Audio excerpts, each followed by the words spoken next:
آپ لوگوں نے گھر بنائے ہوئے ہیں، اور ہر شخص نے، حتیٰ کہ ایک چڑیا بھی گھونسلہ بڑے شوق سے بناتی ہے، ایک بجڑا وہ چھوٹا سا، وہ بھی بڑے شوق اور ذوق سے اپنے تنکے اکٹھے کرتا ہے اور اپنے لیے گھونسلہ بناتا ہے۔ یہ ہر جاندار کی فطرت ہے کہ رہنے کے لیے کوئی نہ کوئی ٹھکانہ تو بناتا ہے۔ کتنے ارمانوں سے انسان گھر بناتا ہے اور پھر خاموشی سے چھوڑ کے لوگوں کے کندھوں پہ سوار ہو کر جا کر وہ اندھیر کوٹھڑی میں جا کے سو جاتا ہے۔ اسپین سے کمبل منگوائے سونے کے لیے، 10 برس بھی سونے نہ پائے تھے کہ ہمیشہ کے لیے مٹی کی چادر اوڑھ کے سو گئے۔ بڑے سارے ڈیزائن دیکھ کر پلنگ بنوائے، بیڈ بنوائے، اور جب اٹھے تو ایک پل میں اٹھ کے چلے گئے اور جا کر مٹی کے بستر پہ ہمیشہ کے لیے سو گئے۔ اپنی خوابگاہ میں بڑی ڈیزائن کی لائٹیں لگوائیں، بڑے اس کے لیے خوبصورت قمقم میں بلب لگوائے، اور چند دن بھی نہیں رہنے پائے تھے کہ اٹھ کے اندھیر کوٹھڑی میں جا کے سو گئے۔ ہر وقت اپنے گھر کو چمکانے والے جا کر وحشت اور تنہائی کے گھر میں اور کیڑوں کے ساتھ جا کے سو جاتے ہیں۔ بدن پہ ایک چیونٹی آ جاتا آدمی اس کو جھاڑ دیتا ہے، مار دیتا ہے۔ آج اس کے بدن پر کروڑوں کیڑے پھر رہے۔ جس چہرے کو گرمی سے بچاتا ہے، سردی سے بچاتا ہے، دھوپ سے بچاتا ہے، تھکن سے بچاتا ہے، اسی چہرے پر آج کیڑوں کا حملہ ہے۔ کوئی اس کی آنکھیں کھا رہا ہے، کوئی اس کی گال کھا رہا ہے، کوئی اس کی زبان نوچ رہا ہے، کوئی اس کے ٹانگوں کو لگا ہوا ہے، اور وہ پیٹ جس کو بھرنے کے لیے ساری زندگی دھکے کھاتا رہا، وہی پیٹ قبر میں سب سے پہلے پھوٹ جاتا ہے۔ اور اللہ نے فرمایا، اے میرے بندے، دنیا کو لالچ کی نظر سے مت دیکھا کرو، قبر میں سب سے پہلے تیرے وجود کو جو کیڑا کھاتا ہے وہ تیری آنکھیں ہی ہوتی۔ سب سے پہلے یہ شمع بجھتی ہے اور اسی کو اللہ نکالتا ہے اور کیڑوں کو کھلا دیتا ہے۔ تو جس انسان کا یہ حسرتناک انجام ہو کہ موت اس کی شکاری ہو، آفات کے پھندے چاروں طرف اس کے گرد قائم کیے جا چکے ہوں، مصیبتوں کی کھائیاں قدم قدم پہ اس کے لیے کھود دی گئی ہوں، غموں کے بادل کبھی اس کے افق سے ہٹتے ہی نہ ہوں، خوشیوں کی کرن بجلی کی چمک کی طرح آ کے گزر جاتی ہو، پریشانیوں اور تفکرات کے سمندروں میں ڈوبا ہوا ہو، اور بیماریاں اس کے ساتھ اپنا کردار ادا کر رہی ہوں، دوستوں کی بے وفائیاں، اولاد کی نافرمانیاں اس کے دل پہ نشتر چلا رہی ہوں، قبر روزانہ اسے پکار رہی ہو، انا بیت الوحشہ، انا بیت الدود، انا بیت الظلمہ، میں تنہائی کا گھر، میں اندھیروں کا گھر، میں کیڑے مکوڑوں کا گھر، میرے پاس آنا ہے تو کچھ زیادہ راہ لے کے آنا۔ آپ اس زندگی کی گہرائی میں ذرا دیکھیں، گہرائی میں تو یہ کتنی ناپائیدار، بے ثبات، بے وفا، بے قرار زندگی ہے کہ جہاں کہیں پل انسان کو قرار نہیں، کہیں پل انسان کو ٹھہراؤ نہیں۔ تھوڑی سی خوشیاں دیکھتا ہے اور پھر چاروں طرف غموں کے بادل۔ ایک خوشی کو لینے کے لیے لاکھوں اس کو پاپڑ بیلنے پڑتے ہیں، اور وہ خوشی آتی ہے اور چلی جاتی ہے اور پتہ بھی نہیں چلتا۔ پھر وہی تنہائیاں، وہی غم، وہی پریشانیاں اس کا مقدر بن جاتی ہیں۔ پھر ایک دن یہ زندگی کا تار بھی توڑ دیا جاتا ہے اور اٹھا کے جا کے قبر میں ڈال کے آ جاتے ہیں، اور پھر اس طرح یہ ہو جاتا ہے، کنا کندمان جدیمۃ حقبۃ من الدہر حتی قیل لن یتصدع فلما تفرقنا کأنی ومالکا لطول اجتماعنا لم نبت لیلۃ معا۔ میں اور جزیمہ، یہ شعر پڑھا تھا حضرت عائشہ رضی اللہ عنہا نے اپنے بھائی عبد الرحمن رضی اللہ عنہ کی وفات پر، کہ میں اور عبد الرحمن ایسے رہے کہ لوگ کہنے لگے کبھی جدائی نہیں ہوں گے، اور جب جدائی پڑی تو یوں لگتا ہے جیسے کبھی مل بیٹھے ہی نہیں تھے، ایک پل کو بھی نہ بیٹھے تھے۔ یہ سوالات کو آپ ہاتھوں سے پروان چڑھا رہے ہیں، تو چند مہینوں کے بعد ان کو یاد بھی نہیں رہے گا کہ کسی نے ہمارے لیے اپنی جوانی کو کھلایا تھا، اور کوئی ہمارے لیے گرمی سردی میں دھکے کھاتا تھا، اور کوئی ہمارے لیے اپنے جذبات کو ذبح کر کے جوڑ جوڑ کے ایک ایک اینٹ جوڑ کے ہمارے لیے آشیانہ بنایا تھا اس نے. یاد نہیں رہے گا کہ کوئی ماں تھی جس نے پیشاب دھو دھو کے اپنے وجود کو ناپاک کر دیا تھا اور پخانے دھو دھو کے اپنے آپ کو بھی برباد کر دیا تھا اور راتوں کو اٹھ اٹھ کے اپنی ہر خواہش کو اس میں دفن کر دیا تھا. جب وہ ماں مرے گی، اب تو زندگی میں ہی آنکھیں پھر جاتی ہیں، لیکن جب وہ مریں گے تو یوں لگے گا جیسے کوئی ماں باپ کے بغیر ہی ہم ہیں، کوئی ہمارا ہے ہی نہیں. بھول جاتے ہیں سب کہ بے ثبات جہان ہے، کوئی اس میں وفا نہیں، مہر نہیں، قرار نہیں، ثبات نہیں. تو موت اس کا سب سے بڑا حادثہ ہے کہ ایک وجود مٹی میں جا کے سو جاتا ہے. پھر ایک زمانہ آتا ہے قبر بھی اکھڑ جاتی ہے، قبر اکھڑ جاتی. اور ہے اکھڑنے کے لیے پکی قبر بنانا پسندیدہ کیوں نہیں کہ جو چیز ٹوٹنے والی ہے اسے مت سنبھال کر رکھو، اس نے ٹوٹ ہی جانا ہے، بلکہ منع ہے پکی قبر بنانا. ہوائیں آ کے اسے اڑا دیتی ہیں. پھر اولاد کو یہ بھی نہیں یاد ہوتا کہ ہماری ماں کہاں دفن ہے، تو کبھی یہیں کہیں قبر تھی اب مٹ گئی، یہیں کہیں ابا مرحوم سے اب پتہ نہیں کہاں سے، وہ قبر پہ قبر چڑھی. پھر ایک دور اور آتا ہے ہوائیں چلتی ہیں نشان ہی مٹا دیتی ہیں. پھر ایک اور دور آتا ہے زمین اوپر سے نیچے چلی جاتی، نیچے سے اوپر آتی ہے، اور وہ جو کسی قبر کی گوشے میں اس کی ہڈیوں کا ایک برادہ پڑا ہوا تھا، برادہ اس کو ہوا اڑا کے اس طرح کائنات میں بکھیر دیتی ہے جیسے یہ کبھی اس کائنات میں بکھرا ہوا تھا. هل اتى على الانسان حين من الدهر لم يكن شيئا مذكورا. وہ دن تجھے یاد ہیں جب تو کچھ نہ تھا. ہوا کے ذرات میں، سورج کی کرنوں میں اور چاند کی چاندنی میں تو پھیلا ہوا اور بکھرا ہوا تھا. اس کو سمیٹ کے غذا بنائی، نطفہ بنایا، انسان بنایا، پھر مٹی میں پہنچایا، پھر اسے برادہ بنایا، پھر زمین کو الٹایا، پھر ہواؤں سے اڑایا اور پھر اسے اسی کائنات میں گم کر دیا. کیا اس زندگی کے لیے ہم اللہ کو ناراض کریں گے؟ جوانی کتنے سال گزرے گی، کتنے سال یہ گانے سنیں گے، کتنے سال یہ اللہ کی نافرمانی کریں گے، کہ وقت کتنا ہے. ادھر آئے اور اٹھ کے چلے گئے. آج بارات جا رہی ہے اور کل اسی کا جنازہ جا رہا ہے. آج ایک لڑکی ڈولی میں بیٹھ کے گھر میں اتر رہی اور کل اسی گھر سے وہ چارپائی پہ اٹھ کے میت بن کے قبرستان کو جا رہی. آج اس کے سر پہ صحرا سجا ہوا ہے کہ دولہا جا رہے ہیں، کل اسی کے سر پہ کافور لگایا گیا ہے کہ میت جا رہی ہے. اس ناپائیدار دنیا کے لیے ہم اللہ کو ناراض کر رہے ہیں کہ کوئی پتہ نہیں کہاں موت کی کھائی چھپی پڑی اور اس میں گیا اور بس لوٹ کے کبھی نہ آیا. اس ناپائیدار زندگی کے لیے اپنے آپ کو بیچ دینا بہت بڑی ہلاکت ہے. مر گیا اور پھر ایک دن ساری کائنات کی موت آ جائے، سبھی موت کا شکنجہ جبرائیل کو بھی پکڑے گا، میکائیل کو بھی پکڑے گا، اور تو اور آج اسرائیل بھی شکنجے میں آ جائے گا. اے دیکھو پڑا ہوا ہے. اور پھر ان کو بھی اللہ ہوا میں اڑا کر اکیلا اپنی ساتھ کے ساتھ قائم، حی قیوم لم یزل لا یزال، ہمیشہ ابدی سرمدی دائمی ازلی اپنی ذات کے ساتھ ساری کائنات کو مار مور کے کہے گا این الملوک، آؤ بھائی کہاں ہے بادشاہ. من کان لی شریکا فلیأت، کوئی شریک ہے تو آ جائے. تو یہ اس دنیا کی حقیقت ہے. تو کیا یہ کہانی یہاں ختم ہو جاتی ہے کہ آئے اور مر گئے اور چلے گئے؟ تو عقل تو کہتی ہے کہ یہی ختم ہو جاتی ہے. اذا كنا عظاما نخرا، جب ہم بوسیدہ ہو گئے تو انا لمردودون فی الحافرہ، کیا اب ہم قبر سے واپس لوٹائے جائیں گے، آ جائیں گے؟ یہ عقل یہی سوچتی ہے، یہی کہتی ہے. اور وہی آسمان کی خبر کیا ہے؟ فإنما هي زجرة واحدة فإذا هم بالساحرة ونفخ في الصور نفخة واحدة.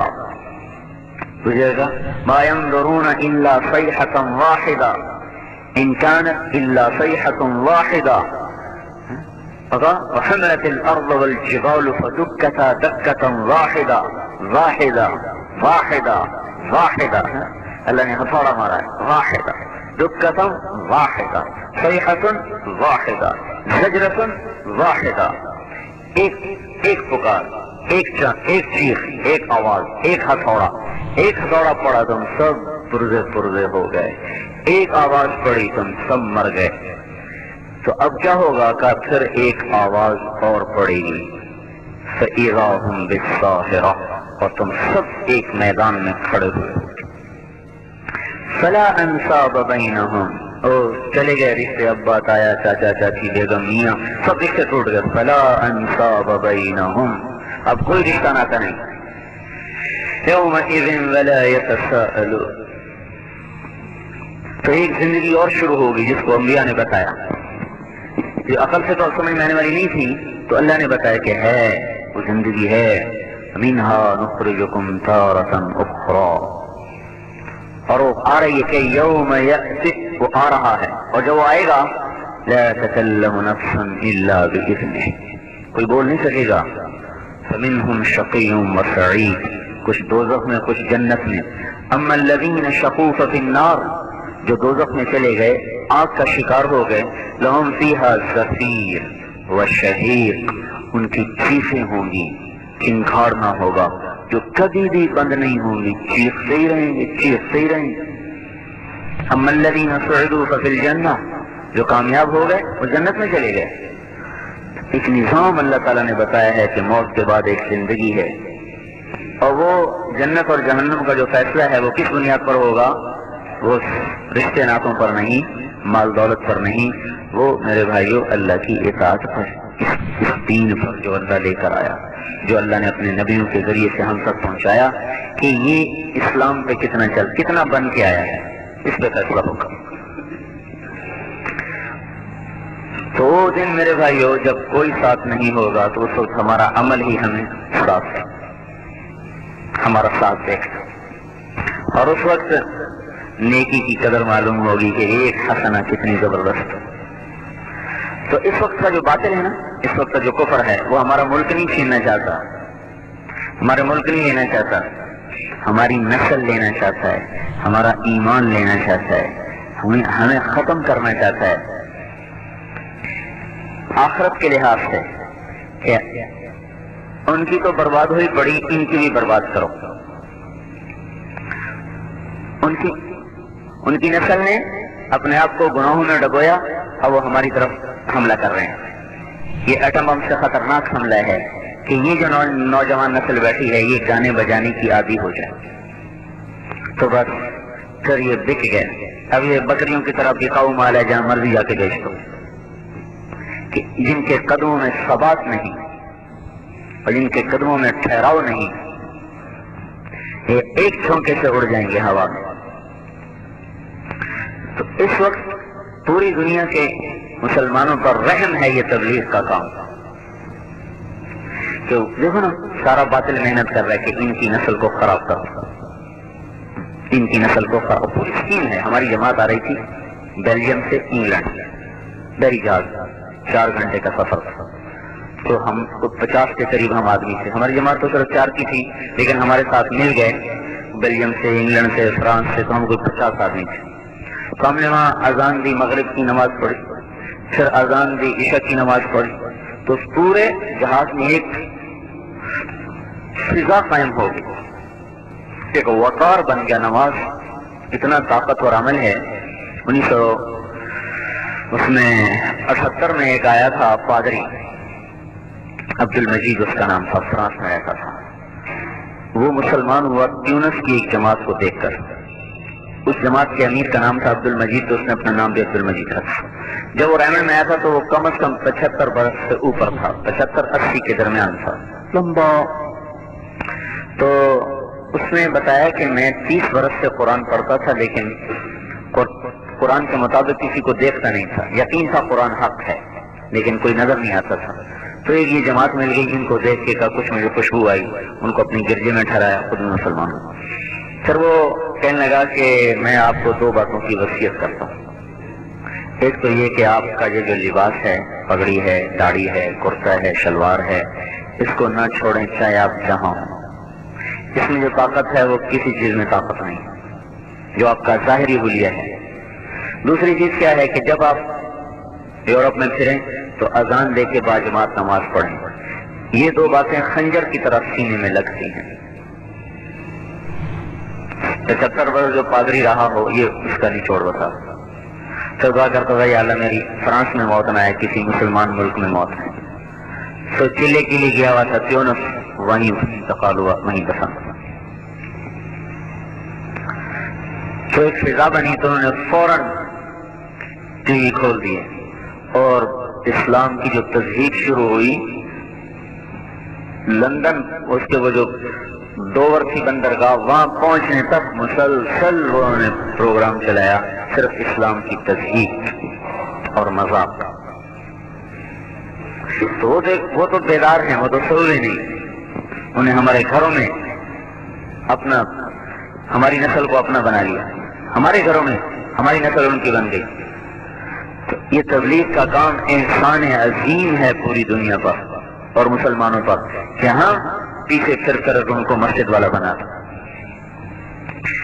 جب تک ایک طبقہ یہ ذمہ داری نہیں محسوس کرے گا، مثلا آپ لوگ نمازی ہیں نا مسجد میں، تو پہلے ذمہ دار تو آپ ہیں کہ آپ یہ درد محسوس کریں کہ ہماری نسل جہنم کی طرف جا رہی ہے اور ان کو اللہ کے عذاب سے بچانے کے لیے ہم کوشش کریں۔ یہ عمل اللہ کی غیبی نظام کو صاف کر دیتا ہے کہ فَإِنَّهُمْ يَكِيدُونَ كَيْدًا فَأَكِيدُ كَيْدًا فَمَهِّلِ الْكَافِرِينَ أَمْهِلْهُمْ رُوَيْدًا۔ یہ آیت اس وقت زندہ نہیں ہے، یعنی موجود، عمل میں نہیں۔ کیا کریں اللہ تعالیٰ؟ یہ بھی تدبیر کریں اور میں بھی کر رہا ہوں۔ جب اللہ تدبیر کرے گا کافروں کے خلاف، پھر کو کون اللہ سے آگے بڑھ سکتا ہے؟ قد مکروا مکرهم وعند اللہ مکرهم وان کان مکرهم لتزول منه الجبال۔ ان کا بھی مکر ایسا ہے کہ پہاڑ ٹوٹ جائیں، اور ہمارے بھی تو ہاتھ میں زمین آسمان ہے، ہم ان کے مکر کو چلنے نہیں دیں گے۔ تو میرے بھائیوں، یہ تبلیغ کا کام آپ کا اپنے اوپر بھی احسان ہے۔ ساری فضاؤں میں تو وہ سالوں جو مسجد سے متعلق نہیں، ان کو آخرت کی بات سننے کو نہیں ملتی، انہیں پتہ ہی نہیں کہ موت کی بھی کوئی تیاری چیز کسی چیز کا نام اور آخرت کی تیاری بھی کسی چیز کا نام۔ تو ہم خود یہ ذمہ داری محسوس کریں کہ اپنے دین کو بھی بچانا ہے، اپنے ایمان کو بھی بچانا ہے، اور اس پوری حضور صلی اللہ علیہ وسلم کی امت کے ایمان کو بچانا ہے۔ جس رخ پر یہ چل رہے ہیں ان کو ہلاکت کی طرف لے جائے، اور اس ہلاکت سے بچانے کے لیے راستہ کوئی نہیں سوائے اس کے کہ یہ لوگ توبہ کریں۔ اگر یہ توبہ نہیں کرتے تو اللہ تعالیٰ کا غیبی نظام ہمارے خلاف چلتا رہے گا۔ چنگیز خان کے قاصد پر ظلم کیا، علاء الدین خارزم کے گورنر، اس کا نام تھا انیل جب، اس نے ان کو لوٹ لیا، مال بھی لوٹ لیا، بندے بھی قیدی کر لیا۔ تو چنگیز خان نے علاء الدین کے پاس وفد بھیجا کہ یہ تیرے گورنر نے ظلم کیا ہے، یہ ہمیں اس کی تلافی کرو۔ تو اس بے وقوف نے ایک قدم اور آگے بڑھایا، اس نے پورے وفد کو ہی قتل کروا دیا۔ ایک آدمی کو چھوڑا، اس کی آدھی داڑھی کاٹ دی، آدھی مونچھیں کاٹ دی، آدھی کھانے کاٹ دی، کہا جاؤ چنگیز کو میرا یہ جواب دے دو۔ تو وہ بیکال جھیل ہے روس میں، وہاں شکار کھیل رہا تھا جب یہ آدمی پہنچا، تو اس نے کہا کہ یہ میرے ساتھ سویا، تو ایک ٹیلے پر چڑھ گیا اور کہنے لگا کہ اے مسلمانوں کا خدا، مجھ پہ ظلم ہوا ہے، تو میری مدد کر ان ظالموں کے خلاف۔ ایران میں جب وہ داخل ہوا ہے اور مسلمانوں کا لشکر آمنے سامنے ہوا ہے، تو ایک اہل اللہ میں سے نکلے جہاد کے لیے تاتاریوں کے خلاف، تو دیکھا فرشتے چنگیز کے لشکر کے پیچھے کھڑے ہوئے اور کہہ رہے ہیں ایھا الکفرہ اقتلوا الفجرہ، اے کافروں کی جماعت، ان ظالموں کی جماعت کو قتل کرو۔ تو چنگیز وہ عذاب بن کے اترا مسلمانوں پر کہ 44 بڑے بڑے شہر جن کی آبادی 20 لاکھ سے متجاوز تھی، اس نے ایسے برابر کر دی، آگ لگا دی۔ بامیان ہے افغانستان میں بامیان، یہاں اس کا پوتا قتل ہو گیا لڑائی میں، چغتائی جو تیسرے نمبر کا بیٹا تھا اس کا، چغتائی اس کا بیٹا لڑائی میں قتل ہوا۔ تو جب وہ شہر فتح ہوا تو اس نے کہا اس شہر کے کتے اور بلے بھی ذبح کر دیے جائیں، کوئی زندہ نہ چھوڑے، معصوم بچے بھی ذبح ہو گئے اور مرد عورت بوڑھے سب۔ اور پہلے ان کا طریقہ یہ تھا جب شہر فتح ہوتا تو نوجوان لڑکیوں کو اور نوجوان لڑکوں کو الگ کرتے غلام بناتے تھے، بوڑھوں کو قتل کر دیتے تھے، مال لوٹ لیتے تھے۔ اس شہر میں یہ کیا کہ سب پہ تلوار چلا دی، کتے اور بلے بھی ذبح کر دی۔ تو وہ قہر اللہ کی طرف سے نازل تھا، حکومتیں ٹوٹ گئی، بنو عباس کی اینٹ سے اینٹ بج گئی، ایران کی اینٹ سے اینٹ بج گئی، ترکستان کی اینٹ سے اینٹ بج گئی، افغانستان کی اینٹ سے اینٹ بج گئی۔ یہ دریا سندھ تک آیا ہے چنگیز خان، دریا سندھ کے کنارے پر آخری لڑائی ہوئی ہے جلال الدین کی اور چنگیز خان کی۔ تو جس میں مسلمانوں کو شکست ہوئی، تو ایک مشہور ہو گیا کہ اگر تاتاریوں کے بارے میں کوئی کہے کہ ان کو شکست ہو گئی تو کبھی نہ ماننا، انہیں شکست ہو ہی نہیں سکتی۔ تو اتنی بڑی طاقت بن گئے تھے کہ ان کو سیاسی طور پہ یا مادی طور پہ توڑنا ناممکن ہو گیا تھا۔ تو اللہ نے پھر تبلیغ کی طاقت کو ظاہر فرمایا اور اس دعوت کی طاقت کو اللہ تعالیٰ نے ظاہر فرمایا۔ چنگیز خان مر گیا، اس کا بیٹا تھا جوجی، اس کو اس نے روس کی سلطنت دی۔ دوسرا بیٹا تھا اغدائی، اس کو اپنا کیپٹل دیا قراقرم، گوبی، سرائے گوبی میں۔ اور تیسرا لڑکا تھا اس کا چغتائی، جس کو اس نے ترکستان کی سلطنت دی۔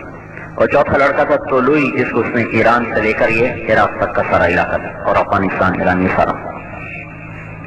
تو ہلاکو خان کا زمانہ تھا۔ ہلاکو یہ اس کا پوتا ہے چنگیز خان کا، جس نے بغداد کو تباہ کیا اور مصر پر حملہ کرنے جا رہا تھا، اور مصر آخری ملک رہ گیا تھا مسلمانوں کے پاس، باقی سب ہاتھ سے نکل چکا تھا، اور ان کے بعد اب ہم ختم، لڑنے کی طاقت ہی نہیں تھی۔ تو اللہ تعالیٰ کا ایک نظام چلا، کچھ لوگوں نے اور ایک اس میں کتاب میں یہ بھی تھا کہ رکن الدین بہبرس جو مصر کا بادشاہ تھا، اس نے کچھ علماء کو تاجروں کے بھیس میں بھیج دیا تاتاریوں میں کہ جاؤ ان کو دعوت دو، تبلیغ کرو، کوئی مسلمان ان میں ہو جائے اور ہمیں کوئی طاقت نہیں چٹک کر لیں گے۔ تو بڑا بیٹا جو جوجی تھا، اس کا پڑپوتا تھا برکا خان، اباقا، اور اس کا بیٹا برکا پوتا، وہ اس وقت میں روس کا حکمران تھا۔ تو یہ ترکستانی تاجر جو سودا بیچتے تھا تبلیغ کرتے، تو تاتاری خال خال مسلمان ہونے لگے۔ ان میں ایک وزیر تھا یا بڑا آدمی تھا برکا خان کا ہم نشین، وہ مسلمان ہو گیا۔ اس نے برکا خان کو اسلام کی باتیں بتائیں، یہ اچھا یہ باتیں تمہیں کس نے بتائیں؟ تو یہ جو مسلمان تاجر آتے ہیں کعبہ آئے تو مجھے بتانا۔ تو قافلہ آیا، اس کو لے کر گیا کہ تمہارا اسلام کیا ہے؟ قرآن سنایا تو مسلمان ہو۔ اس کے اسلام پر پوری جو روسی شاخ تھی ایک دن میں ساری کی ساری مسلمان ہو گئے۔ جب وہ سارے مسلمان ہو گئے، ادھر ہلاکو خان نے چڑھائی کی مصر پر، آخر اور پیغام بھیجا کہ دیواریں گرا دو، دروازے کھول دو، زمین پہ دو خاقان نہیں رہ سکتے، اگر یہ سب کچھ کرو گے تو تمہاری جان بخشی ہو جائے گی، ورنہ نیل تمہارے خون سے سرخ کر دیا جائے گا۔ تو ادھر وہ لشکر لے کے نکلا، ادھر اللہ نے ان کو ہدایت دے دی۔ تو جب اسے پتہ چلا کہ وہ آ رہا ہے بیبرس کو، تو اس نے فوراً برکا خان کو خط لکھا۔ تو برکا نے اسی وقت سے پیغام بھیجا کہ اب مصر پہ حملہ سے پہلے تمہیں مجھ سے نمٹنا پڑے۔ وہ حیران ہوا کہ تجھ سے کیوں؟ تم نے قانون نہیں پڑھا چنگیز خان کا کہ کبھی دو تاتاری آپس میں مت لڑیں؟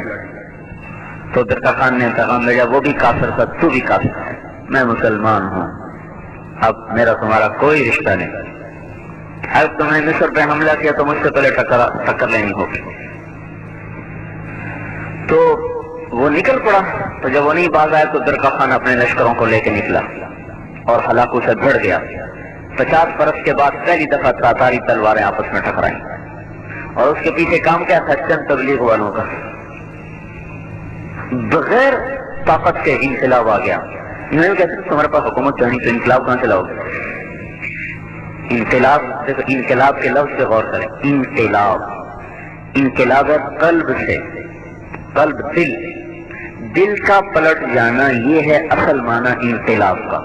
پھر اس کو مجازی طور پہ استعمال کرتے ہیں، تختہ الٹ دیا، حکومت لے لی، سیاست پہ آ گئے، اس کو انقلاب۔ حقیقی انقلاب ہے دل کا بدل جانا، دل کا یوں ہو جانا، یہ اصل انقلاب ہے۔ جب دل اللہ کی طرف پھر جاتا ہے تو خود بخود انقلاب آ جاتا ہے۔ اور جب دعوت چلتی ہے اور تبلیغ کا کام چلتا ہے تو اس طرح اللہ تعالیٰ دلوں کی زمین کو نرم کرتا ہے۔ تو بغیر کسی طاقت کے اللہ تعالیٰ نے پوری اس قوم کو اسلام میں وہ ٹکر لے گا۔ اب دو ہاتھی، نہ یہ مرے نہ وہ مرے، لیکن ان لڑائی میں ہلاکو خان زخمی ہوا۔ وہ لڑائی سے تو نہیں زخمی ہوا، وہ گھوڑے سے گر گیا تو اس کا پاؤں رکاب میں اٹک گیا، اور اللہ نے گھوڑے کو بھگایا اور اس کا سر ٹکرایا پتھروں سے، کبھی ادھر کبھی ادھر ادھر، اسی میں وہ بدماش۔ یہ ہلاکو زیادہ ظالم اس لیے تھا مسلمانوں پر کہ اس کی بیوی تو قوزہ عیسائی تھی، اور اس کا جو سپہ سرار تھا قطبوغا وہ بھی عیسائی تھا۔ تو اس لیے عیسائیوں نے پوری کوشش کی کہ ہلاکو خان اور یہ چنگیز اور یہ تاتاری نسل مسلمان ہو جائیں اور فاتح ہیں، اور وہ مفتوح اور مظلوم قوم کا دین لے کے آپس میں ٹکرا وہ اور اللہ تعالیٰ نے وہ چند دعوت دینے والوں کے بول کو اتنا پھل لگایا کہ پوری تاتاری نسل جو بڑے بیٹے کی تو اسلام میں داخل ہو گئی، اور وہ خود آ کے رکاوٹ بن گئے، ورنہ ہلاکوں کو روکنے کے لیے مصر کے پاس کچھ نہیں تھا۔ ابھی تو میں ولی ہے، جب بادشاہ بنوں تو آ جانا۔ ہاں، یہ چغتائی کا تھا، چغتائی نسل میں تھا۔ تو جب وہ مرنے لگے تو ابھی وہ بادشاہ نہیں بنا تھا، تو انہوں نے کہا بیٹا میں تو دنیا سے جا رہا ہوں، تو میرا جب تیمور تغلق بنے نا بادشاہ تو اس کو میرا پیغام پہنچانا۔ تو یہ جب تیمور تغلق بادشاہ بنا تو یہ وہاں سے چلے، اس کا کیپٹل تھا یہ منگولیا کے قریب کہیں یہاں، وہاں اس نے پہنچنے کی کوشش کی، کوئی راستہ نہیں ملا، تو ایک رات اس نے اس کے محل کے قریب فجر سے پہلے اذان دی، زور اذان جو دی تو وہ بادشاہ کی آنکھ کھلی، انہوں نے کہا یہ کیا نغمہ ہے، کون اتنے زور زور سے شور مچا رہا ہے، پکڑ کے لاؤ۔ پکڑ کے لائے تو وہ درویش، کون ہو؟ کہا جی میں رشید الدین جلال الدین کا بیٹا۔ کیسے آئے ہو؟ کہا آپ کے ابا نے، آپ نے کہا تھا میرے باپ سے جب میں ولی عہد ہو جاؤں تو مجھ سے آ کے مل لینا۔ ہاں ہاں ہاں، بتاؤ اسلام کیا ہے؟ دعوت مسلمان ہو گیا۔ مسلمان ہوتے ایک وزیر کو بلایا، کہا میں مسلمان ہو گیا ہوں، تو کیا کہتا ہے؟ اس نے کہا میں تو پہلے سے ہوا پڑا ہوں، تیرے ڈر سے نہیں بتایا۔ 4 وزیر تھے اس کے، ایک مسلمان ہوا پڑا، 3 اور تھے، ان کو بلایا، ان کو دعوت دی، تینوں مسلمان ہو گئے، 4 مسلمان ہو گئے۔ پھر اپنے سالار کو بلایا، کہا میں مسلمان ہو گیا ہوں، تم کیا کہتے ہیں؟ انہوں نے کہا کہ میں زبان کا بول نہیں سمجھتا، تلوار کا بول سمجھتا ہوں، یہ مجھ سے لڑے جو آپ کو اسلام کی دعوت دینے آئے، مجھے یہ زیر کر لے تو میں مسلمان ہو جاؤں، نہیں کرتا تو پھر نہیں ہوگا۔ انہوں نے کہا یہ تو کوئی بات نہیں، ایک عقلی چیز کو تم تلوار سے سمجھنا چاہتے تو بس میرے پاس اور کوئی راستہ نہیں سمجھنا۔ تو رشید الدین رحمۃ اللہ علیہ کہنے لگے کہ میں لڑوں گا اس سے۔ کہا بھائی مارا جائے گا، یہ تو جن ہے، ساری زندگی لڑائیوں میں گزری، تو کہاں لڑے گا اس سے؟ کہا نہیں کہ میں لڑوں گا اس سے۔ اگلا دن طے ہو گیا، شہر میں منادی ہو گئی، انہوں نے رات اللہ سے مانگا تیرے کام کو آیا ہوں، مروانا ہے تو مروا دے، کروانا ہے تو کروا لے۔ اگلے دن شہر کٹھا، بادشاہ وہ لوہے کی 2 زریں پہن کے آئے اور دونوں ہاتھ میں تلوار، ان کے ہاتھ میں کچھ بھی نہیں، خالی ہاتھ، اور دونوں ہاتھوں میں تلوار۔ جب مقابلے میں آئے تو دیکھا خالی تو اپنی ایک تلوار، کہنے لگا یہ لو میری تلوار۔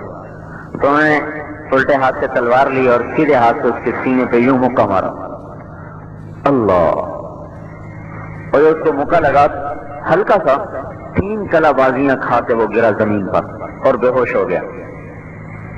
جب ہوش آیا تو کہنے لگا بس مجھے ایک ہی مکے سے اسلام سمجھ میں آ گیا، کافی ہے، زیادہ کی ضرورت کوئی نہیں۔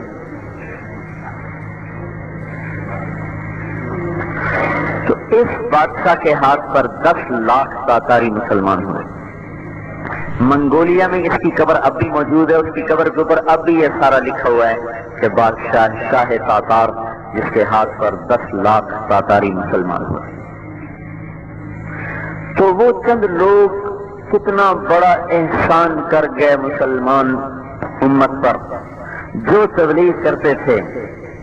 اگر وہ تاتاری مسلمان نہ ہوتے تو دنیا کی کوئی طاقت ان کو زیر نہیں کر سکتی تھی. جو 3 دن بغیر کھائے پیے گھوڑے کی پشت پہ دوڑتے چلے جائیں. زیادہ پیاس لگتی تھی تو ایسے گھوڑے کی پشت میں خنجر مارتے تھے, اس میں سے خون نکلا وہی پی لیا, یہ ان کا پانی تھا. ایسی قوم سے کون ٹکر لے سکتا تھا؟ اللہ نے انہی کو مسلمان کر دیا. اور اب تاتارستان میں ایک بھی کافر نہیں, سارے تاتاری آج بھی مسلمان ہیں. روس میں رہتا تھا تاتارستان. تو وہ ہم تبلیغ کے کام کی گہرائی کو سمجھیں. اللہ نے اس امت کو بڑا عظیم و شان کام دیا ہے. آپ اپنے گزار کے تو ہر کوئی چلا ہی جائے گا, کیوں نہ اس طرح گزرے کہ بعد میں آنے والی نسلوں کے لیے پرتی بھی ہم احسان کر کے جائیں, تو ہمارے لیے نامہ اعمال کھلا رہے, مرنے کے بعد بھی ہمارے لیے ثواب کے سلسلے چلتے رہیں. اس میں اپنے ایمان کی بھی حفاظت ہے, باہر کی فضا کو دیکھ. تو اس لیے بھائی گزارش یہ ہے کہ آپ خود اپنی طور پر مسجد میں نماز پڑھنے